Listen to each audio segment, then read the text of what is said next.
Il existe un autre groupe de personnes qui s'occupent des chars et des chevaux, puis du bétail et du bétail domestique. Mais lorsque vous suivez la progression de ces écritures, vous découvrez qu'il y a une hiérarchie, et qu'elle aboutit au niveau le plus élevé de la marchandise. Il est question des êtres humains, des esclaves. Et ensuite, cela se conclut par ce qu'il y a de plus élevé encore, les âmes des hommes. Mon Dieu! Ainsi, il y a des personnes qui ne vont pas au marché pour acheter ce que vous achetez, mais qui vont sur un autre marché, quelque part. Il y a des marchés, et il y a des marchés. Et comme si cela ne suffisait pas, Nahum conclut en parlant de la sorcellerie séduisante, de la mère des prostituées, qui pratique l'achat et la vente de familles et de nations pour sa horde, au moyen de ces sorcelleries. Je suis donc venu vous dire que la vie est entièrement une question d'achat et de vente. Vous êtes soit en train d'acheter, soit en train de vendre. Et depuis ce matin où vous vous êtes réveillé, chacun ici a acheté ou vendu quelque chose.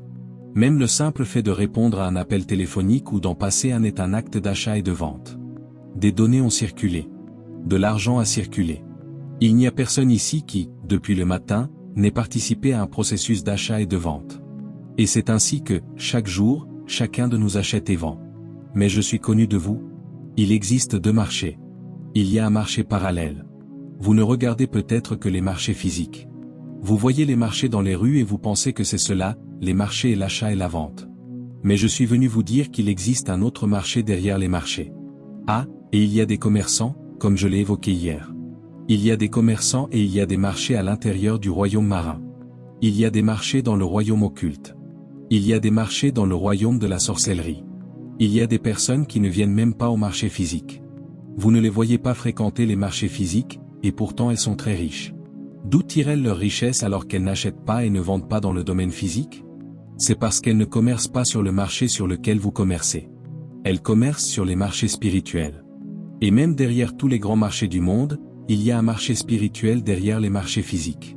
Lorsque vous allez à Watt Market, à Hakim Market et dans tous les très grands marchés, ces marchés ne s'ouvrent pas simplement comme ça. Il faut d'abord enterrer des femmes enceintes. Il faut enterrer des albinos. Il faut enterrer des bossus. Il faut enterrer des vierges avant que vous ne voyiez les marchés physiques prendre leur essor. Même avant de voir une terre s'ouvrir, avant de voir des ponts traverser des rivières, il y a de l'achat et de la vente à l'intérieur des royaumes marins afin d'ouvrir ces territoires et de vous donner l'accès pour y circuler. Et le plus lucratif de tous les marchés n'est pas le marché physique. Vous pouvez voir quelqu'un qui fait des affaires, vous savez, avec des voitures, et vous pouvez penser que cet homme est au plus haut niveau. Non, non, non, non, non. Toute personne qui ne fait affaire que sur les marchés physiques ne touche pas le jackpot. Ceux qui touchent réellement le jackpot sont ceux qui opèrent sur les marchés spirituels. C'est là le marché le plus lucratif. Vous savez, si vous voyez un homme qui est transporteur et qui possède 3 véhicules, ou disons 5 véhicules sur la route, 5 bus de 18 places, et qu'il fait la liaison Calabar-Lagos, Lagos-Calabar.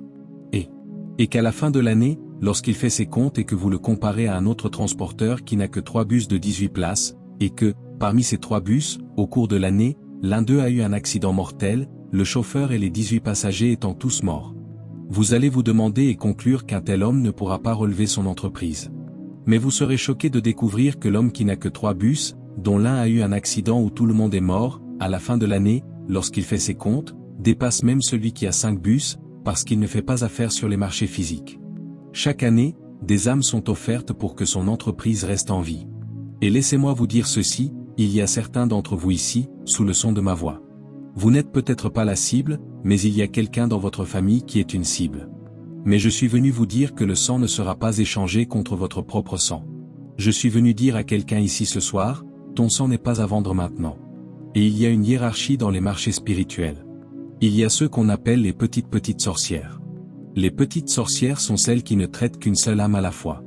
Mais il existe un niveau plus élevé de sorcellerie où l'on n'attache pas une seule âme à la fois, mais des familles entières. Et laissez-moi vous dire ceci, ce n'est pas toute maison de restauration qui est simplement une maison de restauration. Quand vous regardez un endroit comme Calabar, tous les fast-food ferment. Oui, la fiscalité et tout cela. Mais il y a certaines maisons de restauration qui ne peuvent pas fermer, parce qu'elles ne font pas que vendre de la nourriture. Elles vendent du sang. Et certaines des meat pies que vous mangez ne sont pas des meat pies, ce sont des chairs humaines. Et parce qu'ils opèrent au plus haut niveau du commerce, leur entreprise, même si tous les autres ferment à Calabar, vous les verrez continuer à prospérer, parce qu'il y a une hiérarchie. Les propriétaires immobiliers, Tous les propriétaires ne se contentent pas de collecter des loyers. Ils collectent des âmes. Toutes les églises ne collectent pas des âmes pour le royaume, certaines collectent des âmes pour un autre royaume. Et il y a des lieux où vous allez dans ce pays, frères, où il existe une hiérarchie. Et bien sûr, vous devez savoir qu'il y a eu une bataille qui s'est déroulée il n'y a pas longtemps dans cette nation du Nigeria. Quelle était cette bataille? Celle de la présidence. Parce que celui qui gouverne le Nigeria détient entre ses mains les âmes de cette nation, et il peut nous vendre à tout moment. Et ces élections que vous avez vues se dérouler il n'y a pas longtemps. Si vous pensez que ces élections se résument au vote, aux cartes d'électeurs et à tout cela, non monsieur. La personne qui a gagné l'élection au Nigeria est celle qui a manipulé le plus de sang. On ne gagne pas une élection au Nigeria par les élections. On gagne une élection par la quantité de sang que l'on verse dans les banques de sang. Et les hommes les plus sanguinaires sont ceux que vous voyez au pouvoir. Ils entrent au pouvoir par le sang. Ils vont au marché, ils achètent, ils vendent, ils échangent des nations, des États et des villes. Et vous ne le savez peut-être pas, mais même pendant que vous êtes assis là, vous pouvez être dans un pays qui a déjà été vendu. Mais ce soir, nous plaidons le sang pour la rédemption du Nigeria. Nous plaidons le sang pour la rédemption de l'État de Cross River. Nous plaidons le sang pour la rédemption du Canada. Nous plaidons le sang pour la rédemption de vos familles. Que vous y croyez ou non, nous, les êtres humains, nous sommes tous des marchandises vendables. Que vous y croyez ou non. C'est pour cela qu'au XVIIe et XVIIIe siècle, les hommes blancs venaient en Afrique pour acheter et vendre nos frères. Ils appelaient cela la traite des esclaves. Aujourd'hui, il n'y a plus de traite négrière, mais l'achat et la vente de nos frères se poursuivent. Cette fois-ci, ce ne sont plus les hommes blancs. Ce sont nos propres frères qui kidnappent des gens partout. En réalité, vous n'êtes même plus en sécurité dans vos maisons. On enlève des gens n'importe comment. Partout, à chaque coin de rue, des kidnappeurs. Père, dans la terre des coins, chasse-les. Chasse-les. Asiantown, chasse-les. Chasse-les. Chasse-les. Acheteurs et vendeurs, des kidnappeurs. Et puis nous avons entendu parler de ceux qui achètent et vendent des parties du corps humain. Même lorsqu'ils vous kidnappent aujourd'hui, si vous n'êtes pas prêt à payer l'argent, ils vous diront, pas de problème. Nous aurons quand même notre argent. Ils abattront votre proche et vendront son rein, vendront son foie, vendront son cœur. Des tueurs rituels. Vous savez, il y a quelque temps, c'était l'année dernière ou l'année d'avant, mon chauffeur a été kidnappé. J'avais un programme à Port Harcourt. Avant même que je ne m'en rende compte, ils avaient emmené mon chauffeur, ils l'ont kidnappé et l'ont conduit à Orurom, dans les mangroves. Et ils ont dit, nous ne faisons pas de l'achat et de la vente. Nous sommes des tueurs rituels. Nous avons besoin de parties humaines. Et alors qu'ils étaient sur le point de les transférer d'un hors-bord vers le dernier hors-bord avec lequel ils allaient les emmener pour les abattre et les dépecer, ils ont commencé à les interroger. Ils demandaient, qui es-tu? Et toi, qui es-tu? Et toi, qui es-tu? Et ils sont arrivés à mon chauffeur, qui es-tu? Il a répondu, je suis un chauffeur. Chauffeur de qui? Mon père dans le Seigneur, le révérend Théodore Fong, a dit, enlevez cet homme d'ici. Allez, enlevez-le. Enlevez-le. Si vous l'emmenez ici, tout le reste sera détruit. Enlevez cet homme. Enlevez-le. C'est ainsi qu'il a été retiré de ce hors-bord. Mais tous les autres, nous ne les avons plus jamais revus. Frère, je proclame un nom sur ta vie, que ce soit des kidnappeurs, des tueurs rituels, des assassins à gages, sous quelque forme qu'ils viennent, qu'ils soient dispersés par le feu. Que quelqu'un crie le nom de Jésus. Laisse-moi te dire, ils sont sortis cette fin d'année. Ils sont sortis. Les kidnappeurs sont sortis. Les tueurs rituels sont sortis. Les hommes sanguinaires sont sortis. Peux-tu te lever et crier ce nom? Je ne suis pas à vendre. Jésus. Jésus. Jésus. Jésus. Jésus. Je ne suis pas à vendre. Je ne suis pas pour. Je ne suis pas, je ne suis pas. Jésus. Jésus. Jésus. Jésus. Jésus. Au nom de Jésus maintenant, Père, à cause de ce rassemblement, je fais un décret. Le prochain gang de kidnappeurs qui opérera dans cet Écumime, dans cet Asiantown, ils seront arrêtés. Ils seront couverts de honte. Ils seront éliminés.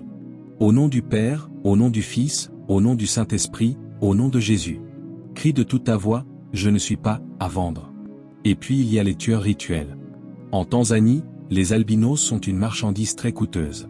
Les albinos en Tanzanie. Le jour où je suis allé prêcher en Tanzanie, oh mon Dieu, partout on chassait les albinos, parce que les albinos sont très puissants pour le juju. Ainsi, tous les albinos de Tanzanie ont traversé la frontière, ils ont fui pour sauver leur vie. Ensuite, je suis allé prêcher en Ouganda. En Ouganda, tous les bossus sont une marchandise coûteuse. Tous les bossus d'Ouganda ont fui pour sauver leur vie. Au Nigeria, que tu sois bossu, albinos ou un homme physiquement complet, tu es une marchandise coûteuse. Tu ne peux pas bien dormir la nuit. Du moment que tu es un être humain et que tu es dans un pays appelé Nigeria, ils en veulent à ton sang. Ils en veulent à toi. Les trafiquants d'âmes humaines. Ils chassent 24 heures sur 24, cherchant par tous les moyens à te capturer. Mais je parle sur ta vie. Je parle sur ta famille. Je parle sur tes enfants. Je parle sur tes allées et venues. Il y a une couverture maintenant. Tout plan des méchants est annulé. Je frustre leurs signes et leurs stratagèmes. Ils viendront par un chemin, ils se disperseront par cet chemin. Que le Seigneur les renverse. Que le Seigneur les frustre. Que le Seigneur les disperse. Que le Seigneur les juge. Ô mon Dieu! Mesdames et messieurs, il y a quelques années, l'un des gouverneurs de l'État d'Akwa Ibom, une affaire nous a été soumise. Je ne vous dirai pas le nom de ce gouverneur, parce que, dans la plupart des régions du Nigeria, on ne peut pas devenir gouverneur ni président à moins d'appartenir à la confrérie Oboni. Et dans Oboni, avant de pouvoir s'élever, il faut savoir écraser des nouveau-nés dans un mortier, manger leur chair et boire leur sang. C'est cela qui vous qualifie. Et l'un des anciens gouverneurs d'Akwa Ibom a été convoqué parce qu'il voulait entrer dans un second mandat. Ils lui ont dit, « Non monsieur, nous ne vous laisserons pas faire à moins que vous ne remplissiez à nouveau les conditions. Vous devez revenir écraser environ 5 ou 7 bébés, manger leur chair et boire leur sang. » Et il a reculé. Il a dit, « Je ne peux plus le faire. Je ne peux pas le faire. » Et sa femme a dit à son mari, « Mon mari, si tu ne veux pas le faire, moi, je le ferai. Nous ne pouvons pas perdre ce siège pour rien. » Ainsi, la femme a emmené ses 2 assistantes personnelles, 2 jeunes femmes, et elles sont allées à l'endroit où il fallait écraser les bébés. On leur a donné le mortier, et elles ont commencé à écraser des bébés innocents encore vivants. Et ces petits bébés innocents criaient. Et Madame la Première Dame a commencé à les manger et à boire leur sang. Les personnes que vous appelez honorables sont des hommes méchants. Père, juge-les dans cette nation du Nigeria. Et l'homme est entré dans son second mandat, et la femme célébrait. Mais les assistantes personnelles qu'ils avaient emmenées, ces 2 jeunes femmes, ont dû fuir pour chercher la délivrance. Pourquoi? Parce qu'elles ne pouvaient plus dormir la nuit. Chaque nuit, lorsque ces 2 jeunes femmes voulaient dormir, elles entendaient des cris. Elles sont venues voir ce frère à moi, l'apôtre Elias, et ont dit, « Homme de Dieu, aide-nous. » Et l'apôtre Elias vous a envoyé ce message, « Ceci relève du territoire de la cité de prière, pouvez-vous prendre cette affaire en charge pour nous? » C'est notre travail. Toutes les affaires compliquées que les gens nous apportent, c'est ce qu'ils nous donnent. Je vous dis cela pour que vous sachiez que les élections ne se gagnent pas avec des bulletins de vote. Elles se gagnent par le sang, par l'achat et la vente, en allant dans le monde spirituel, au marché. Et celui qui paie le prix le plus élevé, c'est lui qui obtient la place. Père, que tous ceux qui sont entrés dans des sièges de pouvoir par le sang, depuis les plus petits jusqu'aux plus élevés, soient jugés, au nom du Père, au nom du Fils, au nom du Saint-Esprit. Il y a quelques années, je parle d'il y a plus de 30 ans, une femme est sortie pour devenir la première femme présidente du Nigeria. Elle s'appelait Victoria Eto. Elle était originaire d'Akwa Ibom. Elle devait devenir la première femme présidente du Nigeria. Victoria est allée au marché pour acheter la présidence. Et là, dans ce marché, elle a convoqué Lucifer et a dit, « Quel est le prix pour qu'une femme, moi une femme, devienne la première présidente du Nigeria ?» Et Satan a dit, « Le prix est de 9 999 âmes, et je te donnerai la présidence du Nigeria. Je tournerai le cœur de toute la nation pour la première fois afin qu'elle vote pour une femme, et tu deviendras cette femme, la première présidente.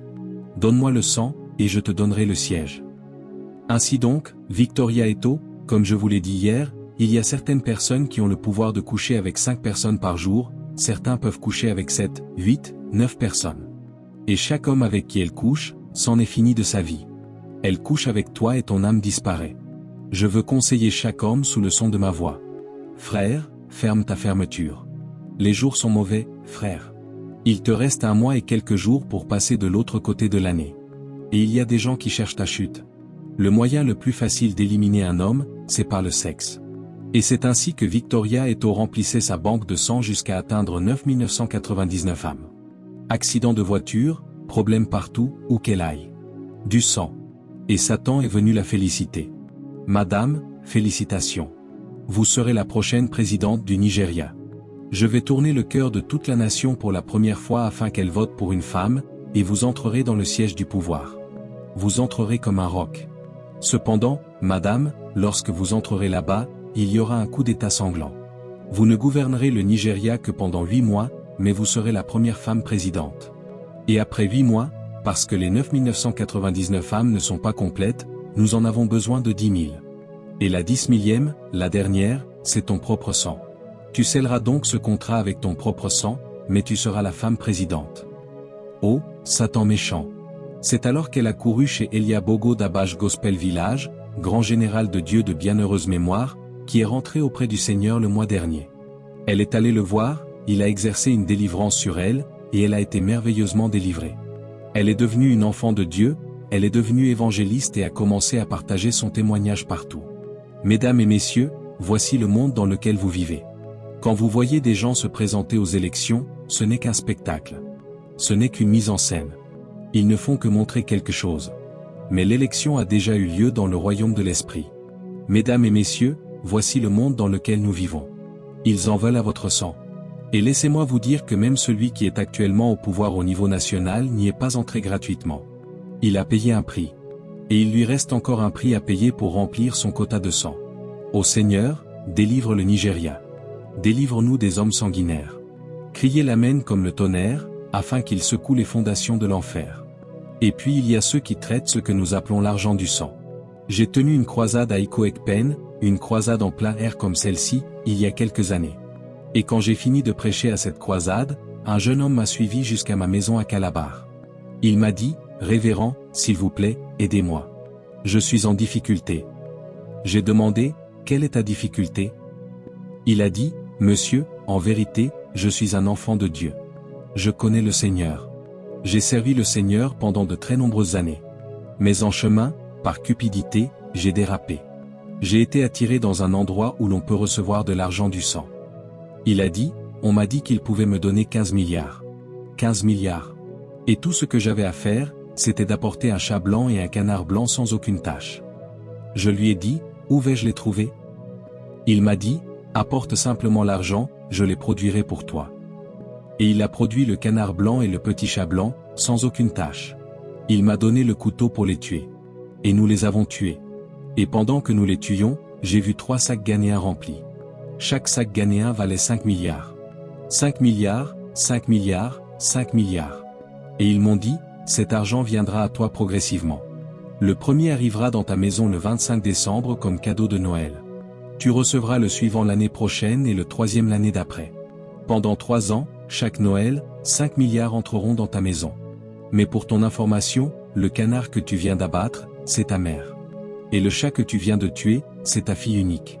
Mais pour les 15 milliards, félicitations. Il a dit, vous ne me l'avez pas dit. Vous ne me l'avez pas dit. Pas ma mère, pas ma fille. Je n'accepte pas.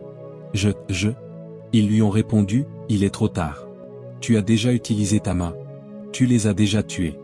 Avant Noël cette année, prépare-toi, ta mère mourra d'abord, et quelques jours après ta mère, ta fille mourra. Mais pour l'argent, tu l'auras. C'est ainsi qu'il a couru jusqu'à ma maison. Je vous dis que Prayer City est un endroit merveilleux. Tous ceux qui ont des problèmes y accourent, quand ils sont libérés de leurs problèmes, ils s'en vont. L'homme est venu vers moi et a dit, « Révérend, s'il vous plaît, aidez-moi. Je ne veux pas que ma mère meure. Je ne veux pas que ma fille meure. S'il vous plaît, aidez-moi. » Je lui ai dit, « D'accord. Peux-tu t'agenouiller? Peux-tu te repentir? Peux-tu dire à Dieu, « Je suis désolé » Peux-tu te réconcilier avec Dieu et revenir à lui comme le fils prodigue? » Et il s'est agenouillé et a commencé à crier vers Dieu. Et quand j'ai vu la sincérité de son cœur, je lui ai dit, « C'est bon. Cette nuit, de minuit à 2 heures du matin, je vais aller au marché. Je paierai le prix de l'essence dans le royaume de l'esprit, qui est la prière. Toi, réveille-toi à minuit.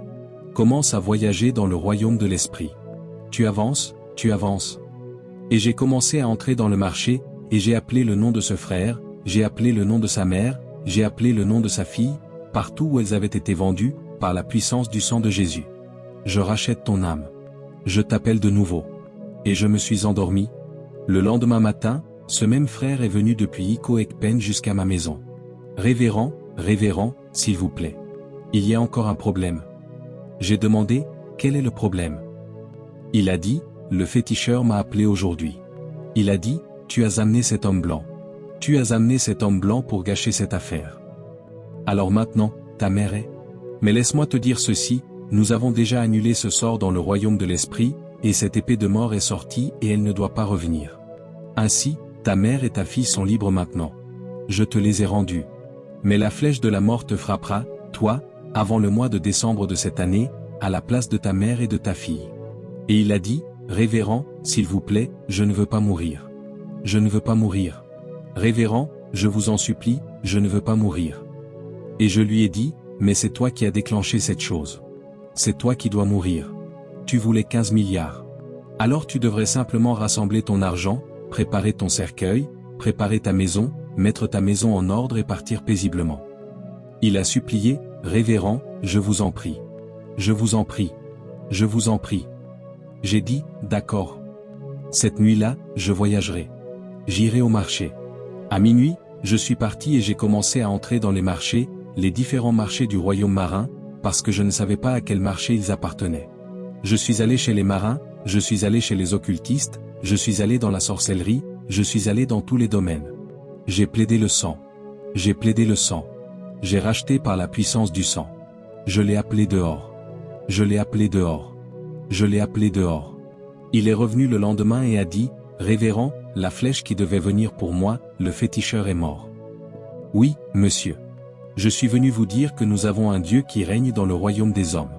Je suis venu vous dire que, quel que soit le marché, il existe un marché qui est au-dessus des marchés. Oui. Il existe un Dieu qui est au-dessus de tous les dieux. Oui. Et à la mention de son nom, levez tous votre main droite et dites, Père céleste. Feu. Feu. Feu. J'applique le sang du silence. Applaudissez de vos mains,